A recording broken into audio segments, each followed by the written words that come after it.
अपमान। कोई व्यक्ति दूसरे का अपमान क्यों करता है? क्या आपने कभी विचार किया है?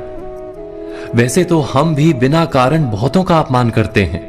हमारा अपना अपमान भी बहुत बार होता है। संसार का सारा व्यवहार एक दूसरे का अपमान करने पर टिका है। जैसे पति अपनी पत्नी का अपमान करता है, पिता अपनी संतानों का अपमान करता है, नौकरी देने वाला अपने नौकर का अपमान करता है, अर्थात जो भी बलवान है वो निर्बल का अपमान करता है। यदि हम शक्तिमान हैं तो अपमान के बदले में लड़ाई करते हैं, और यदि लड़ने की शक्ति नहीं होती तो हम अपमान सह लेते हैं, स्वयं को निर्बल और असहाय मान लेते हैं। हमें छोटे होने का एहसास होता है। ऐसा प्रतीत होता है जैसे हमारी आत्मा कुचली गई हो। किंतु कोई किसी का अपमान क्यों करता है?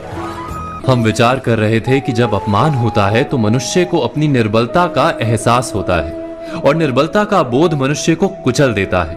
वो अधिक से अधिक निर्बल बन जाता है, अत्याचार सहने की आदत सी पड़ जाती है, आत्मविश्वास का नाश हो जाता है। और जब आत्मविश्वास नहीं होता तो मनुष्य शराब और जुए जैसे व्यसनों में सुख ढूंढता है, मन से रोगी बन जाता है।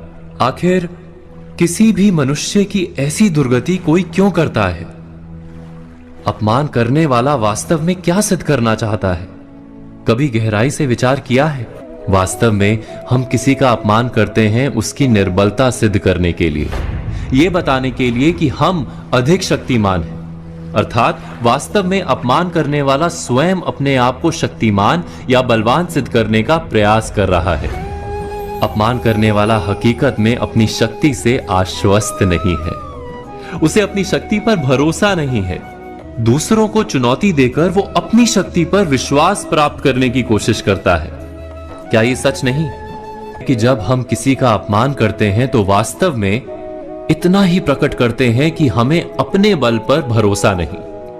हमें ये संसार एक अविरत संघर्ष प्रतीत होता है, कभी ना रुकने वाली एक जंग सी दिखाई देती है। हम अपने निकट आने वाले सभी को प्रतिद्वंदी मानते हैं, फिर वो पति या पत्नी ही क्यों ना हो। हमें निरंतर लगता है कि हमें अपनी शक्ति सिद्ध करनी होगी, अन्यथा हमारा शोषण होगा, हम किसी के गुलाम बन जाएंगे। किंतु क्या हमने कभी विचार किया है कि दूसरों को प्रतिद्वंदी अर्थात दुश्मन मानने के बदले कलीग मान लें, हमारी सहायता करने वाले सहयोगी मान लें, अर्थात दूसरे व्यक्ति को प्रेम करें तो उसका अपमान करना आवश्यक ही नहीं।